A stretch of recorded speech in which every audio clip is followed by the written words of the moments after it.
बिस्मिल्लाहिर्रहमानिर्रहीम। अस्सलाम वालेकुम बच्चों। इससे पिछले लेक्चर में हमने बाइंडिंग एनर्जी के बारे में देखा था। अब बाइंडिंग एनर्जी से रिलेटेड कुछ एक इम्पॉर्टेंट कंसेप्ट हमारा पेंडिंग है, वो हम देख लेते हैं। जो इम्पॉर्टेंट चीज़ हमारे पास है वो है बाइंडिंग एनर्जी पर न्यूक्लियॉन्स।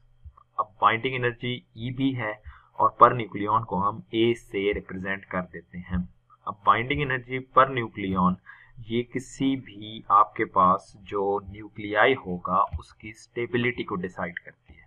यानी ये जो फैक्टर है बाइंडिंग एनर्जी पर न्यूक्लियॉन, ये स्टेबिलिटी ऑफ द न्यूक्लियस को डिसाइड करेगा। न्यूक्लियस कितना स्टेबल है। देखिए E B is the binding energy divided by nucleon. Nucleon is the number of protons and neutrons inside the nucleus. ये इस चीज को रिप्रेजेंट कर रहा है। अब अगर हम ग्राफ देखें, इससे पिछले लेक्चर में हमने एक ग्राफ देखा था जो कि था हमारे पास मास नंबर के दरमियान में और बाइंडिंग एनर्जी पर न्यूक्लियन के दरमियान में। अब याद रखिएगा binding energy is a different thing and binding energy per nucleon जो है वो डिफरेंट थिंग है।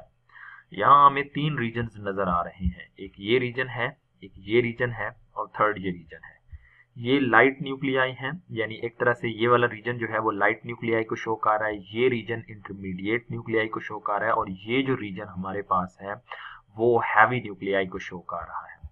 तो यहाँ एक टर्म यूज की गई है कि binding energy per nucleon is high for middle mass nucleon. जो मिडल वाले हैं इनके लिए binding energy per nucleon high होगी। कहाँ तक? 50 से 80 तक जिनका आपके पास मास नंबर है उनकी binding energy per nucleon high होगी। तो रीजन ऑफ ग्रेटर स्टेबिलिटी है ये आपके पास। ये क्या है? Region of greater stability. जिनकी बाइंडिंग एनर्जी पर न्यूक्लियन ज्यादा होगी वो रिलेटिवली स्टेबल रीजन आपके पास होंगे, उनके न्यूक्लियाई स्टेबल होंगे, जिनके न्यूक्लियाई डिके नहीं करेंगे। डिके का मतलब है रेडिएशन एमिट करके एक से दूसरी फॉर्म में कन्वर्ट नहीं होंगे। नेक्स्ट पॉइंट है the binding energy per nucleon curve both drops at both high and low mass number. High और लो मास नंबर पे ये जो binding energy per nucleon curve है ये लो वाले हैं और ये हाई वाले हैं। यहाँ ये आपके पास क्या हो रहा है? ड्रॉप हो रहा है। इट मींस ये भी एक तरह से अनस्टेबल रीजन है और ये भी हमारे पास एक तरह से अनस्टेबल रीजन है। ये तो खैर इनका तो क्योंकि एलिमेंट न्यूक्लियाई ही इनके अंदर कम है, इनके अंदर प्रोटॉन न्यूट्रॉन की तादाद ही कम है, तो ये तो ऑटोमेटिकली इनकी बाइंडिंग एनर्जी तो वैसे ही कम होगी, तो बाइंडिंग एनर्जी पर न्यूक्लियन भी कम होगी। लेकिन हैवी में ऐसा क्यों है? हैवी में इसलिए है क्योंकि जब आप बाइंडिंग एनर्जी पर न्यूक्लियन की बात करेंगे तो वो जो डिनोमिनेटर में वैल्यू है न्यूक्लियन नंबर जो है वो हैवी न्यूक्लियाई के लिए ज्यादा होगा, तो ओवरऑल रेशो कम हो जाएगी। यानी मैं दोबारा एक पॉइंट रिपीट करता हूं कि हैवी न्यूक्लियाई की बाइंडिंग एनर्जी अगरचे ज्यादा होगी लेकिन उनका न्यूक्लियन नंबर उससे भी ज्यादा है। जैसे अगर हम बात करें यूरेनियम की बाइंडिंग एनर्जी को अगर आप न्यूक्लियन नंबर, जो कि न्यूक्लियन नंबर यहाँ मेंशन है 238 से डिवाइड करें तो मैथ के स्टूडेंट्स अगर आप हैं तो आपको पता होगा कि ओवरऑल रेशो उनकी क्या हो जाती है? कम हो जाती है। तो यहाँ वो कहता है the dropping of the binding energy curve at low mass number tells that the energy will be released. Energy क्या होगी? रिलीज होगी अगर two nuclei of masses number combined to form a single mad nucleus. ये इस reason की बात कर रहा है। इस रीजन में वो कहता है कि अगर हम दो न्यूक्लियाई को मिला के एक बड़ा न्यूक्लियाई बना दें, लाइक यहाँ पर हाइड्रोजन को मिला के हीलियम बना दें तो एक बड़ा न्यूक्लियस बनेगा। तो बड़े न्यूक्लियस की एनर्जी स्मॉल न्यूक्लियाई से क्या होगी? ज्यादा होगी। और सिमिलरली अगर हम इस हैवी न्यूक्लियाई को तकसीम कर दें दो हिस्सों में, यूरेनियम को बड़े न्यूक्लियस को दो छोटे न्यूक्लियाई में तकसीम कर दें तो ऑटोमेटिकली उस वक्त जो हमारे पास बाइंडिंग एनर्जी होगी वो कम हो जाएगी ना। अगर इस बड़े न्यूक्लियस को आप छोटे न्यूक्लियाई में तकसीम कर दें तो उनकी बाइंडिंग एनर्जी कम हो जाएगी, तो एनर्जी इस केस में रिलीज होगी। तो इट मीन्स हमारे लिए इंपॉर्टेंट ये वाला पोर्शन भी है और ये वाला पोर्शन भी है। छोटे न्यूक्लियाई को मिला के आप बड़ा न्यूक्लियाई बना सकते हैं, वो फ्यूजन रिएक्शन होगा, आगे पढ़ेंगे हम। एक बड़े न्यूक्लियाई को तोड़ के दो छोटे न्यूक्लियाई बना देंगे तो वो हमारे लिए फिशन रिएक्शन होगा। दरमियान वाले स्टेबल हैं, वो हमारे किसी काम के नहीं है, हमारे काम के ये छोटे या बड़े न्यूक्लियाई हैं। तो जिनकी बाइंडिंग एनर्जी पर न्यूक्लियन कम होगी वो अनस्टेबल हैं, उनको हम तकसीम कर सकते हैं। ये थ्योरी आपको जैसे मिल रही है, ये नोट्स मैंने आपके साथ शेयर किए हुए हैं, इस थ्योरी को आपने एज इट इज यहाँ से याद कर लेना है। अब नेक्स्ट एक कंसेप्ट हमारे पास आ जाता है, वो है रेडियोएक्टिव डिके का। अब रेडियोएक्टिव डिके क्या है? तो ऐसे एलिमेंट्स जिनका एटॉमिक नंबर ग्रेटर देन 82 है, जैसे अभी हमने हैवी न्यूक्लियाई की बात की जिनकी बाइंडिंग एनर्जी पर न्यूक्लियन क्या होती है? कम होती है।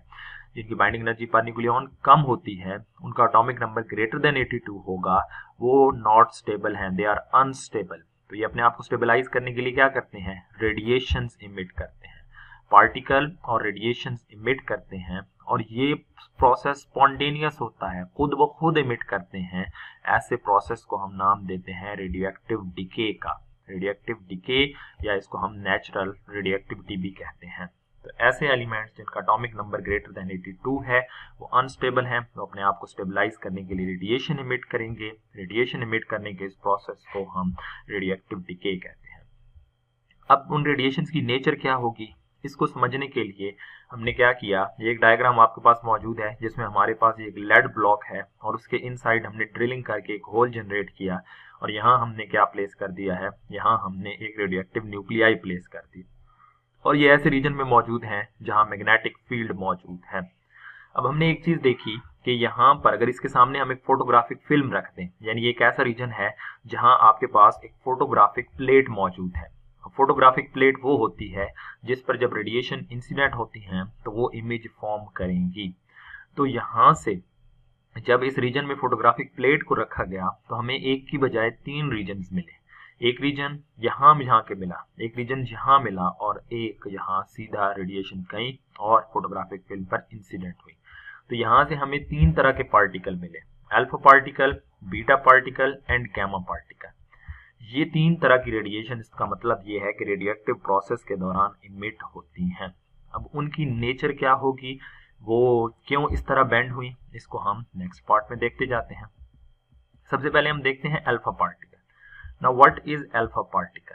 तो alpha particle basically helium nucleus है, helium He42, helium He42 helium का पॉजिटिवली चार्ज न्यूक्लियाई है जिसके अंदर 2 प्रोटॉन्स होते हैं और 2 ही न्यूट्रॉन्स होते हैं।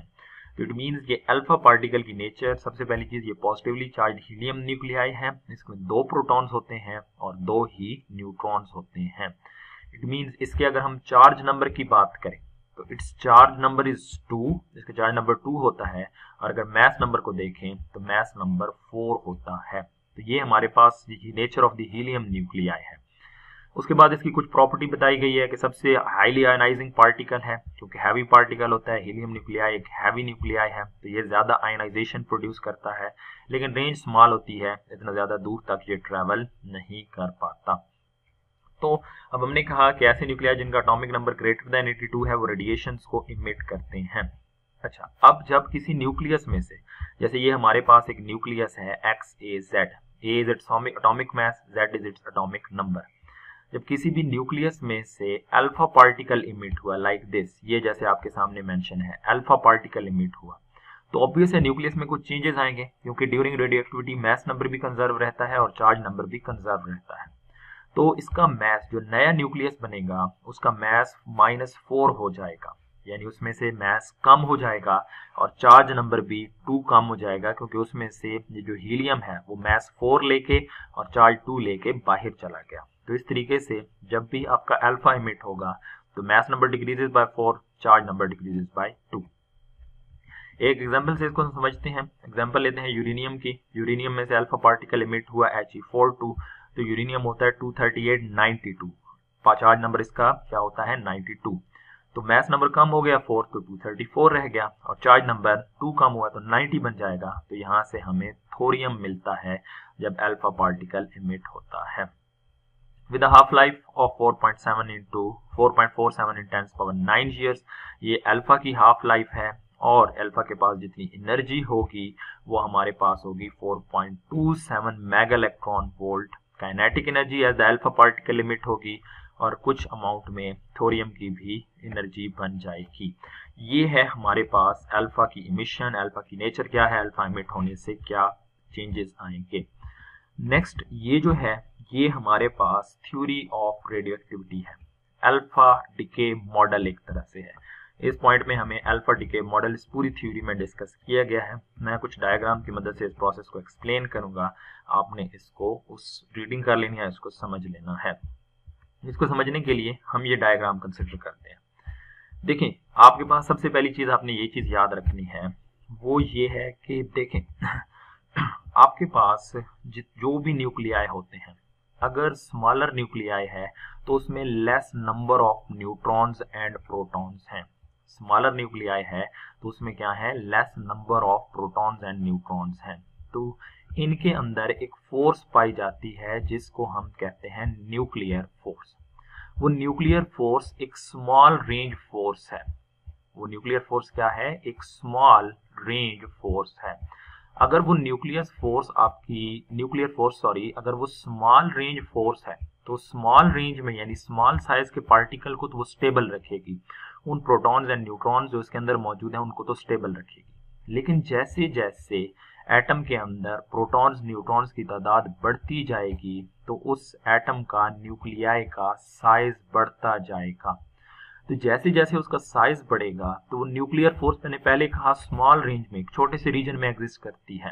तो छोटे से रीजन में जब एग्जिस्ट करती है, ये अगर हमारे पास एक स्मॉल रीजन है जहां ये न्यूक्लियर फोर्स एग्जिस्ट कर रही है, लेकिन क्योंकि न्यूक्लियस का साइज बड़ा हो गया, क्योंकि प्रोटॉन्स और न्यूट्रॉन्स की तादाद बड़ी हो गई, तो अब वहां पर जो है वो एक और फोर्स लगना शुरू हो जाएगी जो प्रोटॉन्स और न्यूट्रॉन्स के दरमियान में तो नहीं होगी, जो प्रोटॉन्स और प्रोटॉन्स के दरमियान में होगी उसको हम कूलम्ब रिपल्शन फोर्स का नाम देंगे। यानी अगर ये मेरे पास एक स्मॉल न्यूक्लियस था तो इन स्मॉल न्यूक्लियस के दरमियान में ऐसी सिचुएशन मौजूद थी कि जैसे दरमियान में एक हमारे पास न्यूट्रॉन मौजूद है, ये जो व्हाइट कलर का है ये न्यूट्रॉन है, और आसपास ये क्या मौजूद है, प्रोटॉन मौजूद है। तो अब न्यूट्रॉन तो रिपेल नहीं करते, प्रोटॉन की रिपल्जन को उसने रिड्यूस किया हुआ था दरमियान में आके, कुछ इस तरह की सिचुएशन में आके, तो स्मॉल रीजन में तो न्यूक्लियर फोर्स डोमिनेट होगी। न्यूक्लियर फोर्स डोमिनेट होगी तो वो एटम्स आपके स्टेबल होंगे। यानी अगर मैं अगर मैं एक एटम एक न्यूक्लियस ड्रा करूं, एक सबस्टेंस का न्यूक्लियस ड्रा करूं, तो ये जो रीजन है यहाँ सपोज हमारे पास जो रेडियस है वो R1 है। इस रीजन में जो डोमिनेट फोर्स है वो न्यूक्लियर फोर्स है। इस रीजन में जो डोमिनेट फोर्स है वो कौन सी है, न्यूक्लियर फोर्स। लेकिन इससे अगर आप बियॉन्ड जाएंगे, यानी अगर आपका रेडियस R1 तक है तो फिर तो स्ट्रॉन्ग न्यूक्लियर फोर्स है। अगर रेडियस R1 से बढ़ेगा R2 तो फिर कूलम्ब रिपल्जन फोर्स जो प्रोटॉन्स के दरमियान में है वो एक्टिव हो जाएगी।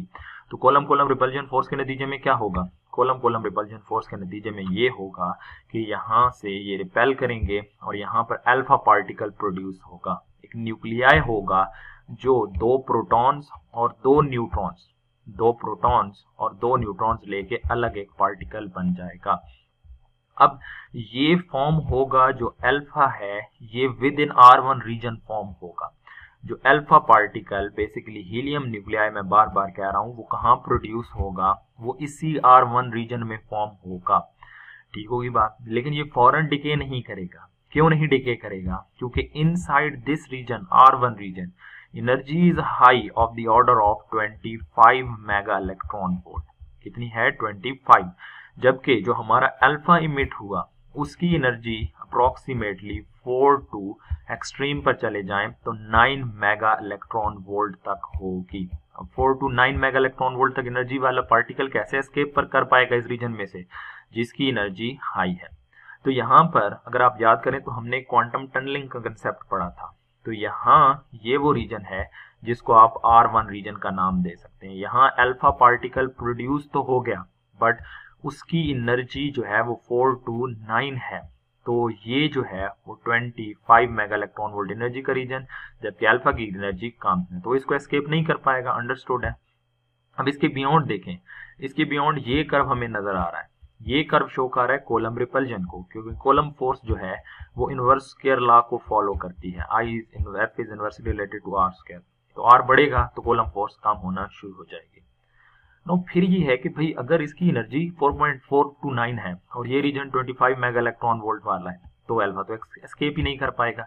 तो अल्फा हमें मिलता कैसे, अल्फा डिके कैसे होता है, तो इस कंसेप्ट को हम क्वांटम टनलिंग से एक्सप्लेन करते हैं। ये 25 मेगा इलेक्ट्रॉन वोल्ट का रीजन है। अब यहाँ से जो अल्फा पार्टिकल है, आपको याद हो तो हमने कहा था कि भाई there is a probability that alpha यहाँ से एस्केप कर जाएगा। और रीजन क्या थी, रीजन आपको याद हो तो हमने इसकी वेव नेचर कहा था कि पार्शियली रिफ्लेक्ट होगा और पार्शियली ट्रांसमिट होगा। तो अल्फा कॉन्टिन्यूसली इस रीजन में बैक एंड फोर्थ मूव करता रहेगा, जाएगा, इस वेल को टकरा के वापस आएगा, फिर टकराएगा, फिर आएगा।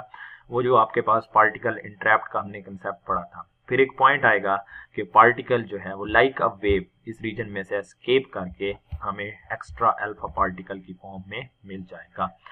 ये है थ्योरी ऑफ अल्फा डिके। ये थ्योरी ऑफ अल्फा डिके जो है वो हमने यहाँ पर थ्योरी की फॉर्म में इस पूरे पैराग्राफ में एक्सप्लेन की गई है, हमने इसको समझ लेना है। डायग्राम भी मेंशन है, इसको आपने अपने अच्छे से समझ लेना है। नेक्स्ट हम देख लेते हैं जी बीटा पार्टिकल। अगर बीटा पार्टिकल की हम बात करें तो बीटा पार्टिकल जो है वो पॉजिटिव भी हो सकता है, नेगेटिव इलेक्ट्रॉन हो सकता है। अब नेगेटिव इलेक्ट्रॉन का तो हमें पता है, पॉजिटिव क्या होता है? पॉजिटिव इलेक्ट्रॉन जिसको हम पॉजिट्रॉन कहते हैं, जिसका मास जो है वो इलेक्ट्रॉन के बराबर होता है बट चार्ज उसके ऑपोजिट होता है। ठीक होगी बात। तो अब यहाँ पर बीटा पार्टिकल की इमिशन होती है from the nucleus, that is either particle, electron और पॉजिट्रॉन। तो भाई न्यूक्लियस में कहां से आ गया? न्यूक्लियस में तो प्रोटॉन और न्यूट्रॉन है, तो अल्फा पार्टिकल तो इमिट हो सकता है। बीटा कहां से आ गया? इलेक्ट्रॉन तो न्यूक्लियस में होता नहीं है या पॉजिट्रॉन तो न्यूक्लियस में होता नहीं है, तो वो फिर वहां से कैसे इमिट हुआ? तो इसको देखने के लिए हम देखते हैं कि न्यूक्लियस में प्रोटॉन तो होता है, वो एक्चुअली प्रोटॉन डिके करता है। प्रोटॉन क्या करता है? डिके। प्रोटॉन डिके करके न्यूट्रॉन्स में कमिट होता है और साथ ही साथ एक पॉजिट्रॉन इमिट कर देता है। तो प्रोटॉन डिके करता है। अब मास नंबर देखें दोनों साइड पे, यहाँ मास 1 है, यहाँ भी टोटल मास दोनों को देखें 1, तो यहाँ जो है इसका चार्ज फिर +1 की फॉर्म में, ये पॉजिट्रॉन की फॉर्म में, चार्ज पार्टिकल पॉजिटिव की फॉर्म में इमिट हो गया। तो प्रोटॉन डिके से हमें पॉजिट्रॉन मिलता है और सिमिलरली अगर न्यूट्रॉन डिके करता है, न्यूट्रॉन डिके से हमें एक प्रोटॉन मिलता है विद इन द न्यूक्लियस और साथ ही एक बीटा पार्टिकल इमिट हो जाता है। तो ये बीटा की नेचर है, वो नेगेटिवली चार्ज भी हो सकता है इलेक्ट्रॉन, वो पॉजिटिवली चार्ज पॉजिट्रॉन हो सकता है। कहाँ से मिलते हैं? प्रोटॉन और न्यूट्रॉन के डिके से हमें मिल रहे होते हैं। अब अगर हम एक चीज देखें तो यहाँ अगर आप देखें तो mass of the electron is 0, mass of the positron is negligibly small, जिसको हम 0 कहते हैं। तो जब आपका बीटा पार्टिकल इमिट होंगी, चाहे पॉजिट्रॉन हो चाहे इलेक्ट्रॉन हो, मास नंबर को फर्क नहीं पड़ता बट चार्ज नंबर जो है वो चेंज होगा। अगर नेगेटिव बीटा पार्टिकल है, mass number remains unchanged but the atomic number is increased by 1, atomic number increase by 1 हो जाएगा। ये आगे हम एक एग्जांपल से समझते भी हैं। सिमिलरली जब आपका पॉजिटिव बीटा इमिट होगा तो mass number remain unchanged, again वही चीज, but the atomic number decreases by 1 unit. To conserve the mass, atomic mass decreases by 1 unit. Example देखें तो एग्जाम्पल में हम देखते हैं जी, आपके पास सबसे पहले हम एक्सप्लेन करते हैं कि हमारे पास जब एक पॉजिटिवली चार्ज पार्टिकल इमिट होगा तो कॉपर हमारे पास है 64 एटॉमिक मास है, 29 एटॉमिक नंबर है इसका। जब ये इमिट करता है एक पॉजिट्रॉन, पॉजिटिवली चार्ज न्यूक्लियाई, तो मास नंबर 64 रहा, बट टू कंजर्व दी मास, यहाँ 29 है, यहाँ भी 29 होना चाहिए, तो यहाँ पर mass number decreases bye 4, decrease by 1, decreases by 1, तो 28 माइनस 1, तो ये 29 माइनस 1, तो 28 यहाँ बच गया और यहाँ टोटल 28 प्लस 1 29 हो गया। इसी तरह अगर हम फास्फोरस की बात करें, atomic mass is 32, charge number is 15, एक नेगेटिवली चार्ज इलेक्ट्रॉन इमिट हुआ। जब इलेक्ट्रॉन इमिट होगा तो यहाँ 15 था। To conserve the mass, charge number is increased by 1, mass number remain same. To conserve the charge, charge number is increases by 1, ताकि total charge यहाँ पर क्या होगा, 16 माइनस 1 15, यहाँ भी 15, यहाँ भी 15 बच जाएगा। अब ये तो हमारे पास इसकी एक्सप्लेनेशन आ गई। अब नेक्स्ट एक जनरल एक्सप्लेनेशन है कि जो बीटा पार्टिकल इमिट होते हैं उनकी काइनेटिक एनर्जी सेम नहीं होती, बल्कि ये एक रेंज में चेंज होती है जो आपको यहाँ पर दिखाई गई है। 0 से लेके 0.653 मेगा इलेक्ट्रॉन वोल्ट तक की एनर्जी का प्रोटॉन या इलेक्ट्रॉन इमिट हो सकता है। ठीक होगी बात, यानी मिनिमम एनर्जी अप्रोक्सीमेटली 0 से कुछ ज्यादा होगी और जो 0.65 का मैक्सिमम एनर्जी वाला पॉजिट्रॉन या इलेक्ट्रॉन इमिट हो सकता है। पॉइंट ये है कि डिफरेंट एनर्जी क्यों है। अब डिफरेंट एनर्जी की रीजन ये है, याद रखिएगा कि जब भी बीटा पार्टिकल इमिट होता है मोमेंटम को कंजर्व रखने के लिए, इसको कंजर्व रखने के लिए मोमेंटम को कंजर्व रखने के लिए सिर्फ बीटा इमिट नहीं होता बल्कि एक और पार्टिकल भी इमिट होता है जिसको हम न्यूट्रिनो या एंटी न्यूट्रिनो कहते हैं। जैसे ऊपर हमने इक्वेशन देखी, कॉपर जब डिके करता है, कॉपर निकल में कन्वर्ट हुआ तो इसने एक पॉजिट्रॉन इमिट किया था। अब वहां पर साथ ही साथ एक न्यूट्रिनो एक पार्टिकल है, न्यूट्रिनो भी जो है वो भी इमिट हुआ। अब इसका मतलब चले ये तो इमिट हो गया, मोमेंटम कंजर्व रखने के लिए इमिट हो गया, फिर एनर्जी वेरिएबल क्यों है? एनर्जी वेरिएबल इसलिए है क्योंकि अब इन दोनों में वो एनर्जी डिवाइड हो जाती है। जो मैक्सिमम एनर्जी सपोज 6.5 है सपोज, वो अब दोनों में तकसीम होगी। अब वो किसको ज्यादा मिलती है किसको कम मिलती है ये हमारे कंट्रोल में नहीं है, इट्स अ स्पॉन्टेनियस प्रोसेस। तो इसलिए वो एनर्जी दोनों में बराबर तकसीम होती है, तो दोनों एनर्जी डिवाइड करके लेके निकलते हैं, इसलिए डिफरेंट पार्टिकल्स इमिट होंगे। सिमिलरली इट मींस जब आपका पॉजिट्रॉन इमिट होगा तो फिर यहाँ पर हमारे पास न्यूट्रिनो इमिट होगा। और फास्फोरस जब डिके किया था तो हमें क्या मिला था यहाँ पर? हमें यहाँ पर मिला था इलेक्ट्रॉन, तो तब एंटी न्यूट्रिनो इमिट होगा। ये भी एक पार्टिकल है, इसकी नेचर अभी हम ये नीचे डिस्कस भी करते हैं।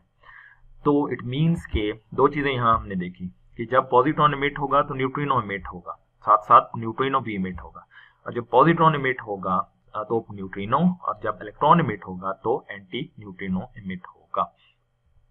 और एनर्जी दोनों में इक्वली डिवाइडेड, इक्वली भी हो सकती है, अनइक्वल डिवीजन भी हो सकती है, एनर्जी दोनों में डिवाइड होगी। इसलिए हम कह सकते हैं कि एनर्जी पार्टिकल्स की डिफरेंट लेके बाहर आएंगे। तो अब एंटी न्यूट्रिनो और न्यूट्रिनो की बात करते हैं। Here we represent the neutrino and V prime represent the anti-neutrino. Neutrino is emitted with positron and anti-neutrino is emitted with electron. Neutrino and anti-neutrino are light particles having no charge. इन पे charge नहीं होता, लेकिन mass 1/200 of the mass of electron होगा। तो यहाँ से अंदाजा लगाएं, इलेक्ट्रॉन का भी 1/200, तो वेरी स्मॉल नेग्लिजिबल mass होगा। लास्ट पॉइंट हम लिख लेते हैं जो कि हमारे पास है गैमा रेज। तो गैमा रेज जो है बेसिकली न्यूट्रल पार्टिकल होते हैं, इन पर कोई चार्ज नहीं होता, इनका कोई मास नहीं होता। These are just energy packets. ये अगर एनर्जी पैकेट्स हैं तो फिर ये कब इमिट होते हैं? जब अल्फा और बीटा इमिट होते हैं तो न्यूक्लियस एक एक्साइटेड स्टेट में चला जाता है। न्यूक्लियस की एनर्जी रिलेटिवली हायर होती है, वो अपने आप को स्टेबलाइज करने के लिए कुछ एनर्जी इमिट करता है। जैसे एटम एक एक्साइटेड स्टेट में और डी एक्साइट हो तो एनर्जी इमिट करता है, सिमिलरली एक न्यूक्लियस भी जब एक्साइटेड स्टेट से डी एक्साइट होगा तो गैमा रेडिएशंस को इमिट करेगा। सो जब गैमा रेडिएशन इमिट होगी, स्टार रिप्रेजेंट कर रहा है आपका एक्साइटेड न्यूक्लिया है, तो जब डी एक्साइट होगा तो वो गैमा रे इमिट करेगा। गैमा रे इमिट करने का मतलब ये है कि वो अब अनस्टेबल हो चुका है, उसने फोटोन ऑफ एनर्जी को इमिट किया। ये हमारे पास एक प्रोसेस हमने यहाँ पर देखा जो बेसिकली एक्सप्लेन कर रहा है रेडियोएक्टिव डिके को। कल इंशाल्लाह मैं आपको हाफ लाइफ का लेक्चर भेजूंगा। हाफ लाइफ एक जनरल आइडिया हम पहले समझेंगे, that is like FSc concept, और उसके बाद फिर हम रेडियोएक्टिव डिके लॉ को डिस्कस करेंगे एंड फर्दर पॉइंट्स को इंशाल्लाह हम ऑनवर्ड डिस्कस करेंगे। तब तक के लिए बच्चों अल्लाह हाफ़िज़।